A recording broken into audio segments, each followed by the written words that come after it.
Now, the client in Nigeria, as in on the Nigerian soil, expects you to be, remember in Nigeria, we're solicitor and barristers. When you're court at the bar in Nigeria, you're a solicitor and barrister. So, which means that, and I'm not used to doing solicitor work in the UK. Yeah, so you're doing all the paperwork, the litigation, as well as the advocacy. Absolutely. But in Nigeria, that's the person they want. They want you to be the first point of call.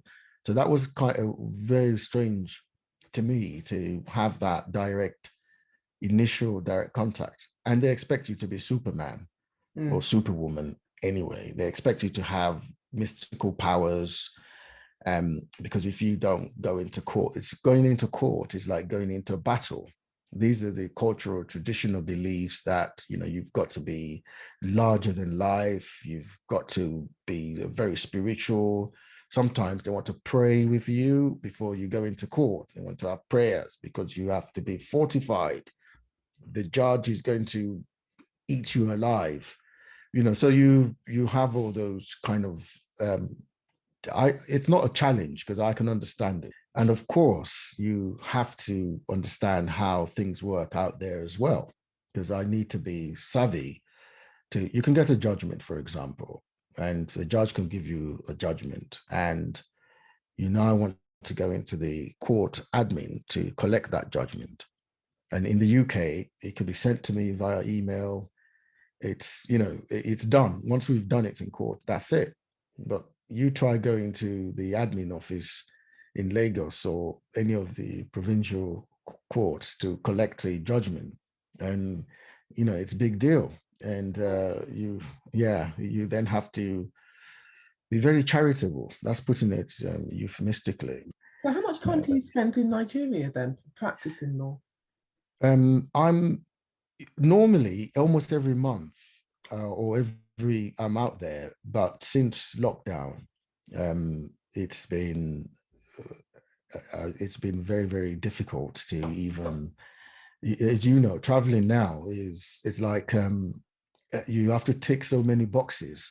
Yeah. I mean, in the good old days before lockdown, I could be working in court here in the UK in the morning, and by nighttime I'm on a flight to Abuja or Lagos, so, and then I'm back within a few days, which we can't do now. I mean, I'll be back within a few days, and as if I've not crossed borders, I've not, and some mornings I've arrived from a flight and straight into court in the UK. Yeah. So, and in both sites, I've gone into court over there. And, and sometimes I've turned up in Nigeria for a case and the case hasn't proceeded and nobody tells you why. Yeah. So you'll turn up and his lordship is not available today. And that is it. He's doing whatever. So, and that's it. And wow, a complete wasted trip. Yep. But, as I always find something else to do. Yeah. As in maybe there's some paperwork or something else or somebody to see, maybe another client to see, or so you try and find, to get something else to do to make up for the time before I'm getting back on the flight to the UK. In your ADR work, would you say that you're able to earn more money doing the ADR work than the criminal work? Absolutely. In comparison to crime, where it's very stressful, very intense, you find that in the ADR, the paychecks are even more impressive than the paychecks are impressive. And when you see other people who are, who do ADR and don't do anything else, and you can see how they, so it's because it's always private individuals, it's always businesses, it's always, commercial concerns, so it's always a lot more, and it's definitely better paid. It's very difficult to get into ADR though, isn't it? It is, but because if you imagine that when you start off in ADR, a white working class young man will want me to represent him in crime. A top business, Virgin Atlantic, to give an example, and all these big organizations would probably want somebody with a bigger reputation to represent them to start with. Yeah. It's only as time goes on that you're doing a lot more, that people start to realize what you can achieve. And through the grapevine, you start to, your name starts getting circulated, you know. But I always say to people, you've got to persevere. It's not, no job is easy to get into these days, but it's perseverance and making sure that, and I always say to people as well, we can't be motivated initially with the financial reward. Yeah. I think we should focus on getting the skills. The reward will come, yeah, but we have to focus on the skills. Because if we focus on the money and you start calculating, oh, I've not made this, I've not made that, I've not made it, you won't learn the skills. And it's those skills that will expose you to bigger and better things. I have a few more questions, quick fire questions. Your worst day in court? Worst day in court? Oh, there've been so many. I can't remember which one is the worst. The worst day is the one that you remember.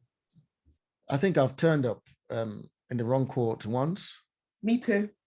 Yeah, and I think that one, and I started to address, you know, there's a clip going around on the social media, and I got up and started to pontificate on how my case is, and I saw the judge look at me, and because it was somebody who knew me very well, I saw the panic on their face, you know, as if they've got the wrong case.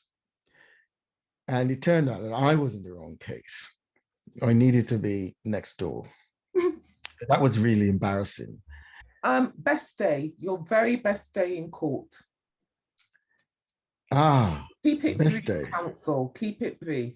Very brief. I think the best days, I'm not going to say days, is when you hear in the criminal court those two magic words. Not guilty. Not guilty. And you bow, say, thank you very much. And I think I had, there was one particular one that stayed in my mind. It was an innocent person who shouldn't be there in the first place. And those are the most difficult cases. Yeah. So not guilty. The best piece of advice you were ever given? Best piece of advice. I remember somebody telling me, if I can do it, you can do it. In front of Northampton Crown Court, I was in my first 6, and I'd gone up with my pupil master, and my first pupil master at the time, Mr. Lanlehin. I was Joe's first ever pupil. Subsequently, he said he's had better, but and he says that, and I always say this as well, that Joel, you taught me everything that I know, and then we went to lunch. And but we have that kind of banter. But I remember this chap, he was in the case with us, and we were in front of Northampton Crown Court, and he said to me, he said, look, if I could do it, you can do it. So don't be overawed, don't feel anyhow, don't worry about your background. And he was having that conversation with me and saying, don't worry about background, don't worry about whether you can, hold your own with this person or that person. He said, if I can do it, you can do it. And I believe that's the best advice I've ever got. And I've not looked back since. And I always believe people should, if you remember where we started this conversation from, being a very shy person, not a very outgoing person, and not wanting to speak publicly. I was horrified the first time, as I told you, when I had to speak publicly. But to find out that today I'm earning a living on the basis of my being able to articulate on behalf of other people, that's a big miracle for me. Yes. Name 3 people that inspire you. Tony Montana, Scarface. You see where he started from, humble beginnings. I believe that can work in other, areas of life, So, and he fought his way up from nothing and then became top of the world. Muhammad Ali, I think, again, I remember Muhammad Ali from young, and I saw the fact that he speaks up. He could have been a billionaire and kept quiet and moved on. They were ready to make him whatever he wanted to be, but he stood up for himself and his people. And I believe he's probably one of the major people that have inspired me. And if you say another person, then I'll say Fela Kuti. I think Fela Kuti is a prophet in my own religion. So I think Fela Kuti is an inspiration for me. Where do you see yourself in 5 years' time? Where do I see myself? I just want to be better than I am today. And I think I can do better. Every morning, I think I can do better than I did yesterday. And I just want to be true to myself and do better next time. That's the way I see it. Jide? And just before you say that, I have to say, you have also inspired me. You inspired me into training. And as I said, I've always looked up to you for guidance. Along the way, we've had proper conversations. You may think I don't listen to them, but I do. And I do take them on board. So you've also inspired me. Yes. Thank you so much, Jide. It has been a joy to speak to you. And I look forward to, I'm going to end it there. It's been an absolute joy and pleasure. Thank you. Thank you very much.